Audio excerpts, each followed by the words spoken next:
வணக்கம் மக்களே, welcome to the future show. இன்னைக்கு ஷோல நம்ம பார்க்க போறது லவ் ரெட்டி அப்படின்ற தெலுங்கு மூவியோட ரிவ்யூ.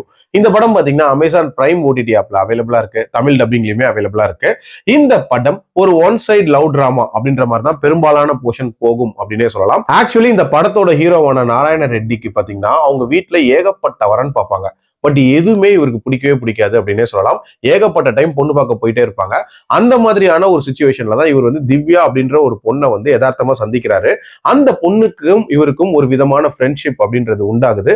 அந்த பொண்ணு பண்ற விஷயங்கள் எல்லாம் வச்சு இவர் லவ் தான் அப்படின்ற மாதிரி இவரா நினைச்சுக்கிறாரு.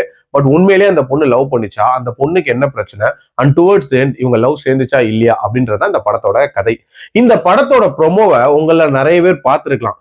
அதாவது இந்த படத்தோட ஸ்கிரீனிங் நடக்கிறப்போ இந்த படத்துல வரக்கூடிய அந்த பொண்ணோட அப்பா கேரக்டர் இருக்குல்ல, அந்த அப்பா கேரக்டர் மேல கடுப்பாயி ஒரு அம்மா அடிக்கிற மாதிரியான ஒரு காட்சி வச்சிருப்பாங்க.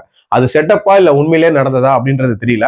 பட் உண்மையிலேயே அந்த கேரக்டர் இந்த படத்துல இரிட்டேட்டிங் கேரக்டரா தான் அமைச்சிருந்தாங்க. அந்த கேரக்டரை டிசைன் பண்ண விதத்துக்கு ஒரு பாராட்டுகள் சொல்லலாம். அதே மாதிரி இந்த படம் தொடங்கின விதத்தை பார்க்கும்போது ஒரு மாதிரி அட்டகத்தி மோட்ல கதை போயிட்டு இருந்துச்சு.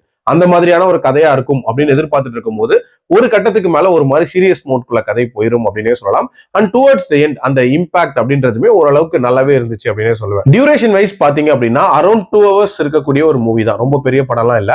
பட் இருந்தாலும் இந்த படத்துல பெருசா வேற பாசிட்டிவ்ஸ் அப்படின்னு சொல்றதுக்குலாம் இல்லவே இல்லை. பட் ஏகப்பட்ட நெகட்டிவ்ஸ் அப்படின்றது இருக்குதான் செய்யுது.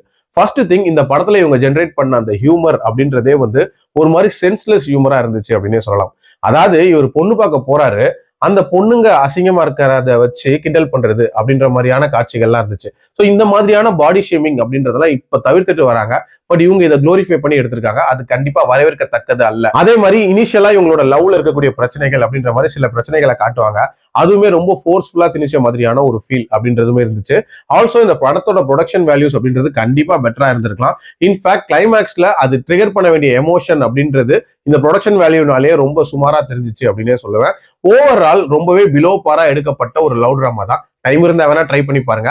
அடல் கண்டென்ட்லாம் பெருசா இல்ல, பாக்கணும்னா பார்க்கலாம். என்னோட ரேட்டிங் இந்த படத்துக்கு 2.3 out of 5. மீண்டும் அடுத்த விமர்சனத்தில் சந்திக்கிறேன். நன்றி.